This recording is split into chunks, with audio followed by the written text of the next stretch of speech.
Vous êtes-vous déjà senti manipulé par quelqu'un d'une manière qui semble impossible à expliquer, comme s'il existait un bouton invisible en vous que certaines personnes savent exactement où appuyer, comme si, malgré tous vos efforts pour vous protéger, malgré vos promesses que cette fois-ci serait différente, vous retombiez toujours dans le même piège émotionnel?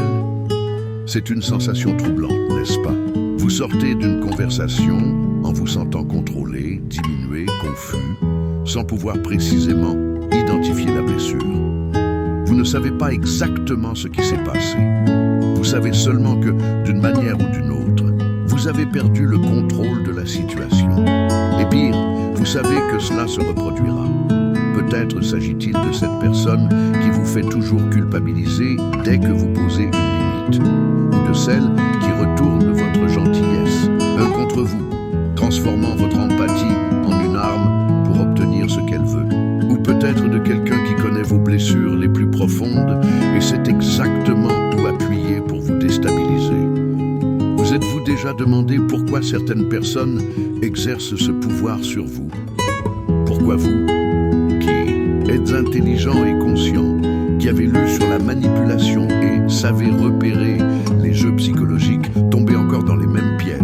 Pourquoi, même en sachant que vous êtes manipulé, vous n'arrivez pas simplement à sortir de la situation? La réponse est plus troublante que vous ne l'imaginez, et elle se trouve en vous. Ce que je vais révéler maintenant risque de vous déranger. Ça va toucher des vérités que vous n'êtes peut-être pas prêt à affronter. Mais si vous êtes arrivé jusqu'ici, c'est que quelque chose en vous sait déjà qu'il doit entendre cela. Quelque chose en vous est fatigué d'être l'esclave de schémas que vous ne comprenez pas. La vérité brutale est la suivante. Vous n'êtes pas manipulé uniquement par les autres. Vous êtes manipulé par vos propres mécanismes internes, par vos blessures non cicatrisées, vos peurs non affrontées, vos manques non comblés. Et ceux qui parviennent à vous atteindre sont ceux qui, consciemment ou non, ont appris à utiliser ces vulnérabilités contre vous. Ils ne lisent pas votre esprit, ils lisent vos réactions. Ils n'ont pas de pouvoir surnaturel. Ils savent simplement reconnaître les signaux que vous émettez lorsque vos blessures sont activées. Et vous émettez ces signaux tout le temps, sans vous en rendre compte. Réfléchissez. Quand quelqu'un parvient à vous déstabiliser, quel est le schéma? Qu'est-ce que cette personne fait ou dit exactement pour vous faire perdre pied? Si vous observez honnêtement, vous verrez que cela a toujours à voir avec l'une de vos blessures. Toujours avec une peur profonde que vous portez. Peut-être la peur de ne pas être aimé, la peur d'être abandonné, la peur de ne pas être à la hauteur, la peur d'être rejeté, la peur de vous tromper, la peur d'être jugé. Chacun de nous porte un ensemble unique de blessures et de peurs. Et ce sont ces vulnérabilités qui deviennent nos points faibles. Le problème n'est pas de porter ces blessures. Le problème, c'est de n'en pas avoir conscience. C'est de laisser ces blessures contrôler vos réactions sans que vous vous en rendiez compte. C'est de permettre aux autres de les utiliser comme outils de manipulation parce que vous ne les reconnaissez pas vous-même. Lorsque vous n'êtes pas conscient de vos blessures, vous réagissez automatiquement. Quelqu'un touche à votre peur de l'abandon et vous devenez immédiatement soumis, prêt à tout pour garder la personne à vos côtés.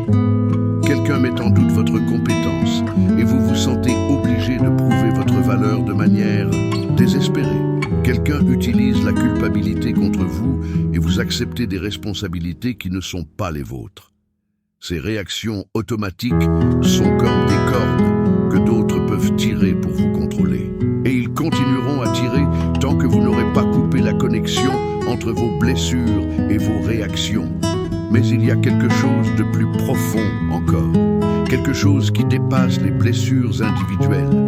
Il existe une programmation sociale et familiale qui a façonné votre manière de vous relier au pouvoir, à l'autorité, à l'approbation et au conflit. Cette programmation agit comme un système d'exploitation invisible, en arrière-plan, dans toutes vos interactions. Peut-être avez-vous grandi dans une famille où exprimer de la colère était inacceptable. Et vous avez appris à avaler vos limites pour maintenir la paix. Peut-être vous a-t-on enseigné que contester l'autorité était un manque de respect. Et vous acceptez un traitement indigne sans protester. Peut-être avez-vous appris qu'à être égoïste est moralement répréhensible et vous vous sacrifiez constamment pour les autres, même au détriment de vous-même. Ces conditionnements ne sont pas que des idées abstraites, ce sont des schémas neurologiques profondément ancrés qui génèrent des réponses émotionnelles instantanées. Lorsqu'on active l'un de ces schémas, vous ne pensez pas, vous ressentez. Et quand vous ressentez, votre capacité à penser clairement est compromise. C'est là que réside le danger. C'est là que vous devenez vulnérable. Car quand vos émotions sont capturées par des schémas automatiques, vous n'agissez plus selon la réalité présente. Vous réagissez à des fantômes du passé, à des peurs imaginaires, à des programmations qui ne sont peut-être même et pas les vôtres. Ceux qui vous manipulent sont ceux qui, intentionnellement ou non, ont appris à activer ces schémas. Ils ne comprennent peut-être pas la psychologie, mais ils savent empiriquement ce qui fonctionne. Ils savent que s'ils font X, vous réagirez par Y. Et ils exploitent cette prévisibilité pour arriver à leur fin. Maintenant, avant de continuer notre exploration, je dois vous dire quelque chose d'important. Si ces mots résonnent en vous, si quelque chose bouge dans votre conscience, si vous commencez à voir des schémas que vous n'aviez jamais remarqués, alors vous êtes au bon endroit.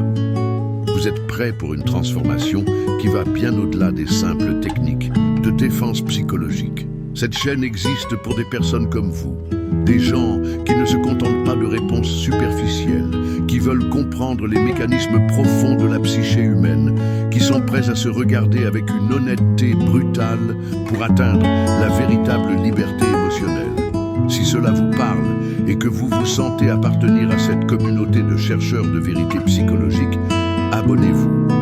Pas pour moi, mais parce que vous savez que vous devez poursuivre ce voyage. Parce que vous savez que vous ne pouvez plus vivre en otage de schémas inconscients. Parce que vous êtes prêt à vous éveiller. Revenons maintenant à notre exploration. Je veux que vous compreniez quelque chose de fondamental sur la manipulation.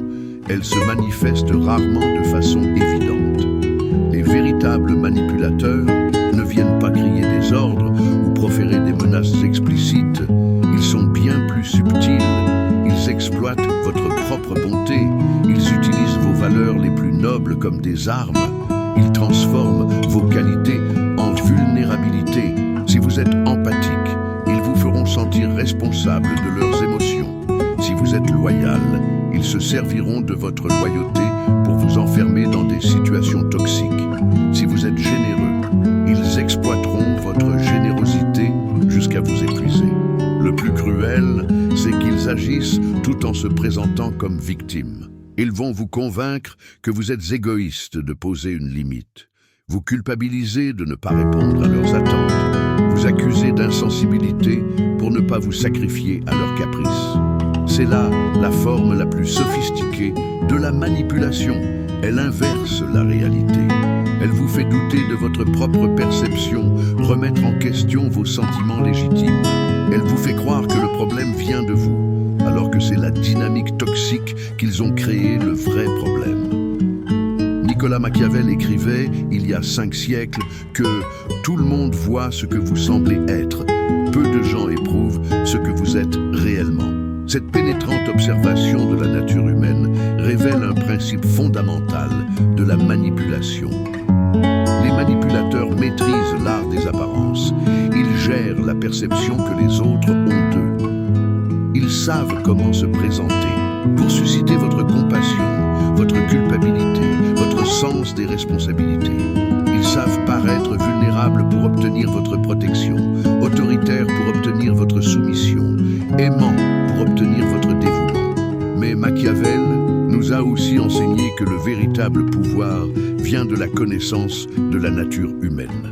Et la première étape pour vous libérer de la manipulation est de connaître profondément votre propre nature, comprendre vos schémas, vos vulnérabilités, vos angles morts. Quand vous connaissez intimement vos mécanismes internes, quand vous êtes conscient de vos blessures et de leur influence sur vos réactions, vous devenez immunisé contre la manipulation. Non pas parce que vous n'avez plus de vulnérabilité, mais parce que vous en avez conscience. la conscience vous permet de choisir votre réponse au lieu de réagir automatiquement. C'est ici qu'intervient la technique révolutionnaire, la désidentification émotionnelle. Au lieu de vous identifier pleinement aux émotions qui surgissent sous l'emprise d'un manipulateur, vous apprenez à les observer comme des phénomènes extérieurs. Vous voyez vos réactions émotionnelles comme des données informatives, non comme des vérités absolues. Lorsqu'on vous provoque et que vous sentez la colère monter, au lieu de devenir colère, vous notez « Intéressant, la colère est là ». Lorsqu'on vous accuse et que vous ressentez la culpabilité, vous observez « Ah, le schéma de la culpabilité a été activé ». Ce changement de perspective est révolutionnaire, car il brise l'identification automatique entre vous et vos émotions. Il crée un espace de conscience où vous retrouvez votre pouvoir de décision. Quand vous n'êtes plus identifié à vos émotions, elles perdent leur emprise. Et quand vos émotions ne vous contrôlent plus, personne ne peut les utiliser contre vous. C'est comme couper les fils qui relient vos boutons émotionnels aux mains des autres. Mais appliquer cette technique demande discipline et entraînement continu. Il faut développer ce que les psychologues appellent l'observateur interne. Cette part de vous qui reste toujours consciente, toujours en veille, toujours présente. D'abord, identifiez vos déclencheurs. Quelles situations, quels mots, quelles attitudes vous font systématiquement perdre votre équilibre? Quand vous connaissez vos déclencheurs, vous pouvez anticiper leur activation. Vous pouvez observer le déclenchement au lieu d'être pris au dépourvu. Ensuite, pratiquez la pause consciente. Dès que vous sentez un déclencheur se mettre en route, arrêtez-vous, respirez, revenez à votre observateur conscient. Rappelez-vous que vous n'êtes pas l'émotion qui surgit. Puis questionnez la narration associée à l'émotion. Chaque émotion s'accompagne de pensées qui justifient et amplifient ce que vous ressentez. Elle ne me respecte pas. Dol, je rate toujours tout. Il ne m'aime pas. Ces pensées ne sont pas des faits, mais des interprétations automatiques. Vous pouvez les remettre en question. Enfin, choisissez consciemment votre réponse. Une fois que vous n'êtes plus prisonnier de l'émotion et que vous avez questionné la narration automatique, vous pouvez décider comment répondre. Vous pouvez choisir vos mots, votre ton, vos actions en fonction de ce qui est vraiment approprié, et non en fonction des blessures qui crient en vous. Cette technique vous rend maître de vous-même.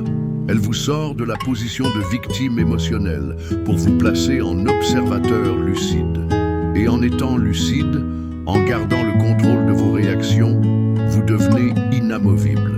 Je dois vous prévenir, mettre cette méthode en pratique révélera certains aspects de vos relations que vous n'êtes peut-être pas prêt à voir. Vous découvrirez combien de vos interactions reposent sur des dynamiques inconscientes de pouvoir et de contrôle. Vous verrez combien de personnes autour de vous dépendent de votre inconscience émotionnelle pour obtenir ce qu'elles veulent. Vous réaliserez que nombre de vos relations les plus proches sont fondées sur une manipulation réciproque. Vous pourriez découvrir que votre propre famille use de techniques manipulatrices pour vous garder sous leur emprise. Vous pourriez comprendre que certains de vos amis ne se sentent bien que lorsque vous êtes mal. Vous pourriez reconnaître que certaines relations amoureuses ne sont pas basées sur l'amour, mais sur la dépendance émotionnelle. L'amour qui exige la soumission n'est pas de l'amour, c'est du chantage émotionnel.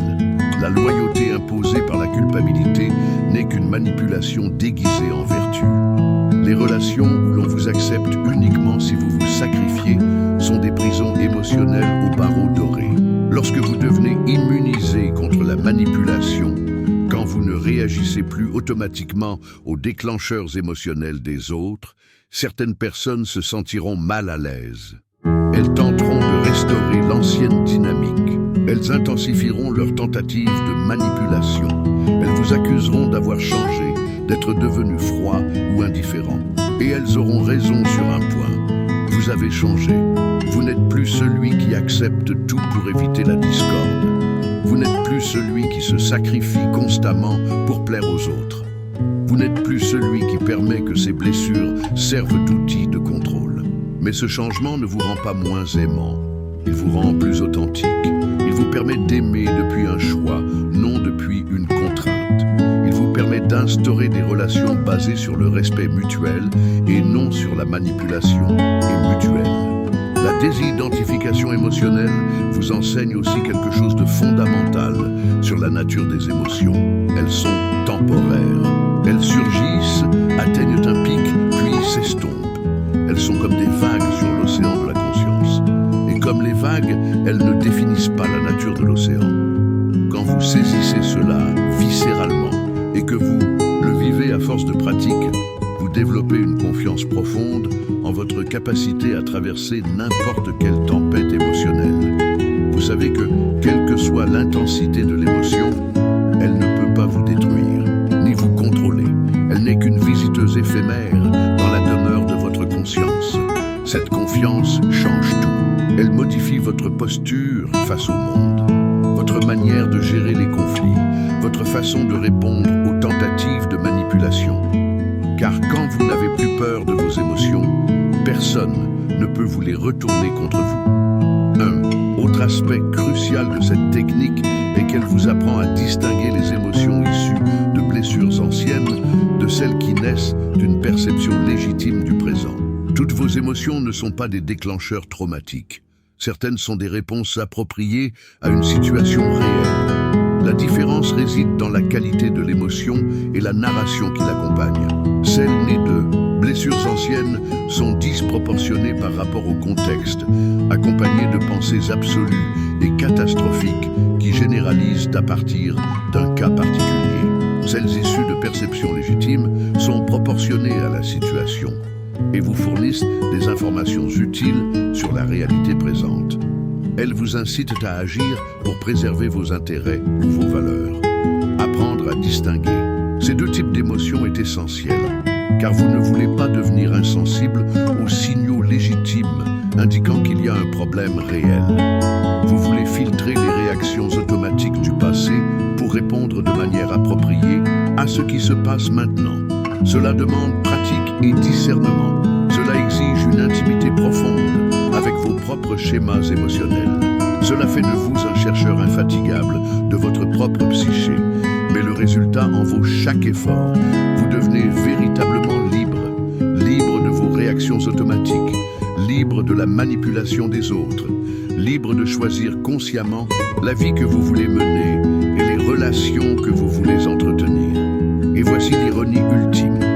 Lorsque vous devenez immunisé contre la manipulation et que vous développez cette stabilité émotionnelle intérieure, vous devenez magnétiquement attirant pour les personnes équilibrées. Les individus intègres respectent des limites claires. Les esprits mûrs admirent la stabilité émotionnelle. Les âmes authentiques sont attirées par l'authenticité. En même temps, vous repoussez naturellement ceux qui dépendent de la manipulation pour obtenir ce qu'ils veulent.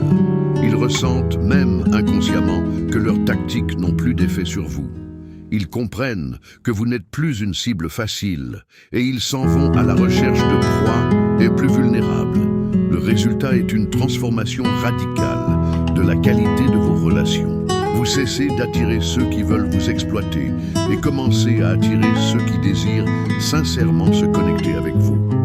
Vous sortez des drames émotionnels inutiles pour bâtir des relations fondées sur le respect mutuel et la croissance partagée.